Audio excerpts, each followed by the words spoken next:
Welcome to Run Free and Strong. I'm Reto. It's a glorious day on the Wilton High School track for a workout Saturday. But first, a quick channel update. Coach Christian is not with me today. He's on hiatus for the next, let's call it 90 days. And there's a good reason for that. He is completing his MBA in finance in May, and in parallel just started a full-time job with a financial technology or fintech company. Super proud of him. So he's going to be very busy. He'll continue coaching me via phone and text. He's just not going to be able to be here on the track in person. Today we're going to repeat a workout that Coach Christian designed. He called it Shock the Body on January 10th. So it's been a minute. It's a 4x200, 4x400, 4x200 three-phase workout aligned to race objectives. Again, I'm running the indoor mile at the Armory New York City in 5 days, March 6th. Let's go, guys. The objective of the first phase is to teach the body to run at race pace, with the second phase objective being to improve lactate threshold in the middle of the race. And then the final third set, once we have reached lactate threshold, is to work on the finish speed. Targets for the 200 is 45 seconds with a 200 jog in between, and for the 400 is 90 seconds with a 2-minute recovery, 5 minutes between sets, all at 6 minutes per mile pace or 3 minutes 44 seconds per kilometer. Having done this workout on January 10th and wanting to improve, I worked on mental strength to push through the pain. I focused on just the first set and just the first rep to make it a good one and set the tone for the workout.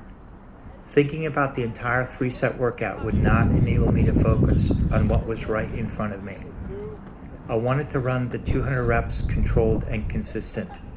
My target was to run the opening 100 in 22 or 23 seconds and close strong on the second 100. Most of my splits were around 21 and 22, and I was able to finish with an average of 42 seconds per rep. Hey guys, first set 4x200 done. Fasten in target pace, 5-minute recovery, and now we'll go into the 4x400s. Let's go, guys.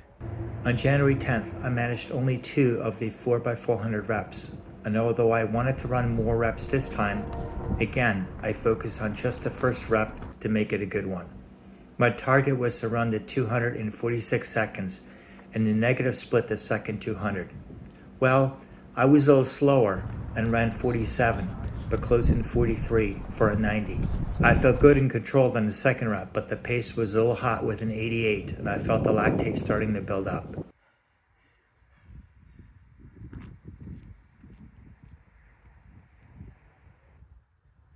I had to dig down a little mentally to squeeze one more, and finished with a 90. Not 4 reps, but progress.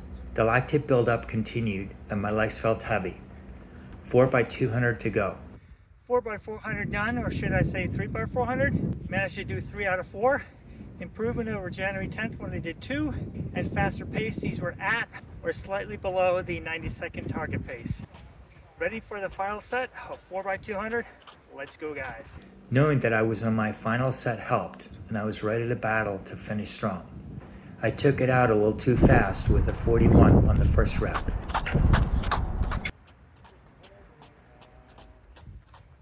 Then backed off a little too much with a 43 on my second rep. Mentally, I reminded myself to run these controlled and consistent, just like the first set. I finished with a 42 and a 41.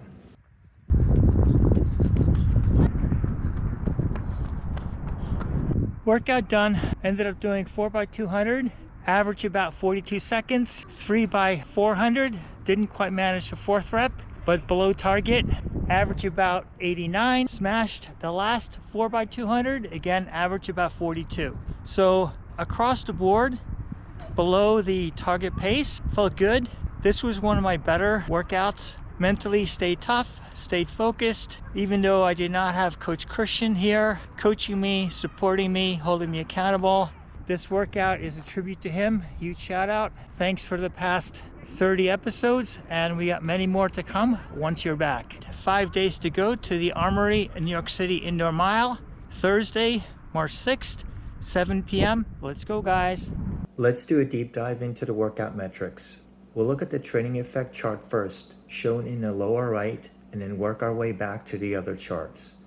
I was super stoked that both the aerobic effect and the anaerobic effect were in the green zone, and the anaerobic effect approached the orange zone.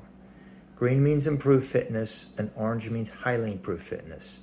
Moving to the top right, we can see both the lactate threshold effect in upper zone 3 and lower zone 4, and the VO2 max effect in zone 4, and finally the anaerobic effect in zone 5. On the left, the blue chart shows the pace, which we maintained reasonably steady throughout the reps, with the average workout pace around 5:45 per mile or 3:34 per kilometer. In the middle, the red chart shows the heart rate, and noteworthy here is the increase starting with the second 400 rep and spiking with the third 400 rep. I felt the lactate build up and could not run a fourth rep. The same pattern with the third set of 200s. The heart rate was fine for the first 2 reps and it spiked for the final 2 reps. This brings us back to the training effect.